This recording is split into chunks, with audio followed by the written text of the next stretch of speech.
On Thursday, July 23rd, 2020, I made my first visit down to Six Flags America in Bowie, Maryland.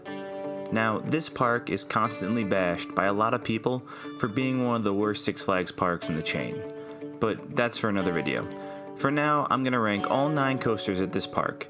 The coaster collection here is pretty top heavy and it's lacking compared to a lot of other parks. But either way, let's get started.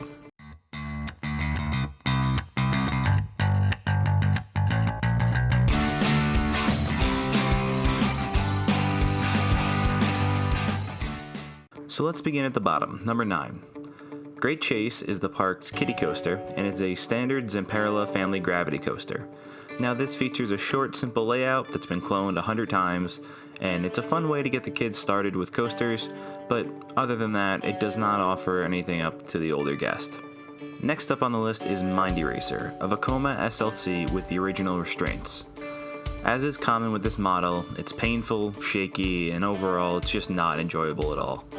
It's a ride that, you go on once for the credit and that's about it. Hopefully Six Flags starts to bring in the new Vekoma Best restraints to more of these like they do with Riddler's Revenge at Six Flags New England.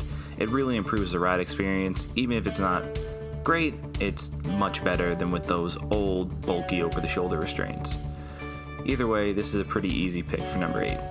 Coming in at number 7 is Ragin Cajun, the Reverchon spinning wild mouse coaster.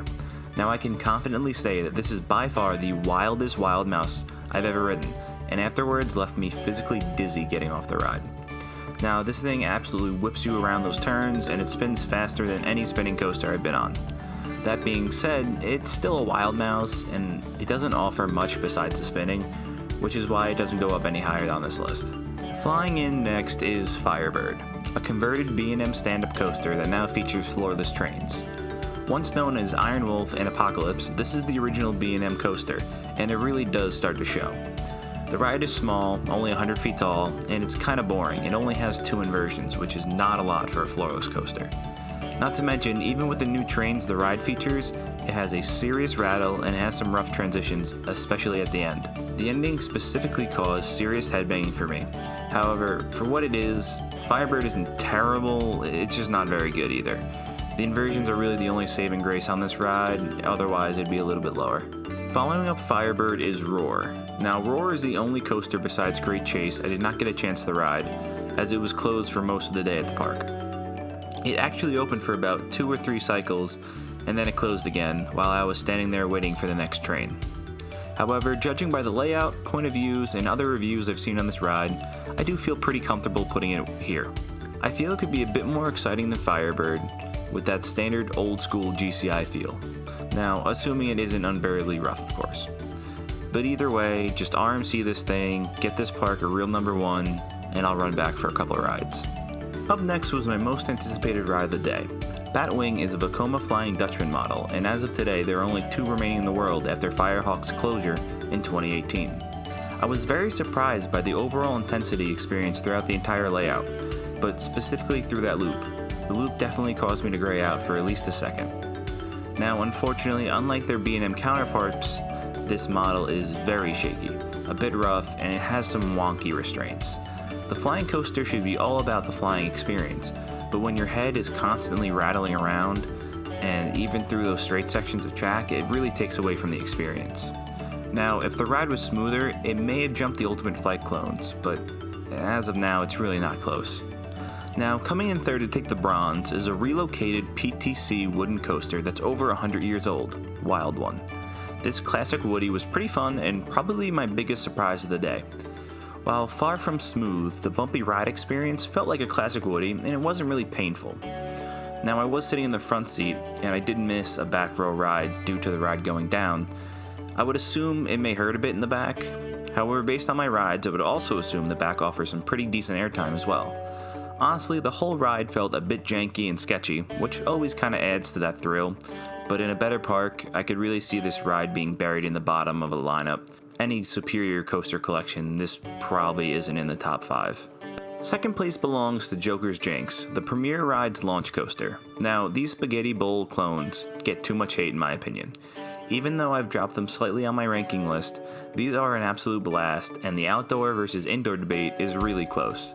The Flight of Fear clones have the dark element, but the outdoor rides have hand choppers and that no mid-course brake run. Now, Joker's Jinx was absolutely hauling the day I rode it. The inversions were really intense, and the ending felt out of control. The final inversion certainly caught me off guard because of how fast we took it. Honestly, it's just an underrated ride, and it's definitely number 2 in the park. Pulling up to an easy first place is the weirdest hyper coaster I've ever ridden, Superman Ride of Steel. Now, this is an intimate hyper, and it's a clone of the original at Darien Lake in upstate New York, and it feels completely different than the Superman hyper at Six Flags New England. This ride features 2 massive helices, straight track, and some fun airtime hills. If this ride replaced its odd straight track with another airtime hill and a helix with a small twister section, it would be exponentially better. Now, the drop in the back features some great airtime, not quite ejector, but great floater. The back does have a decent shake though, but the front was really smooth and intense, especially when you hit the helix. I think I like this more than Steel Force at Dorney, but it is really close.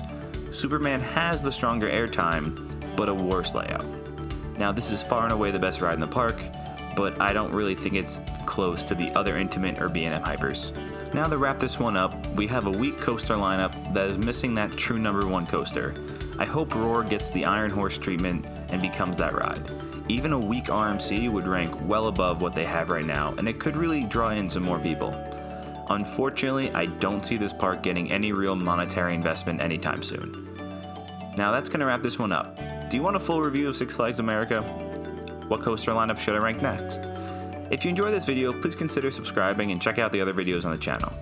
Follow us on social media listed below, and it'll keep you up to date with new videos and daily content. So, till next time, that's all here from the shores of Island Coasters.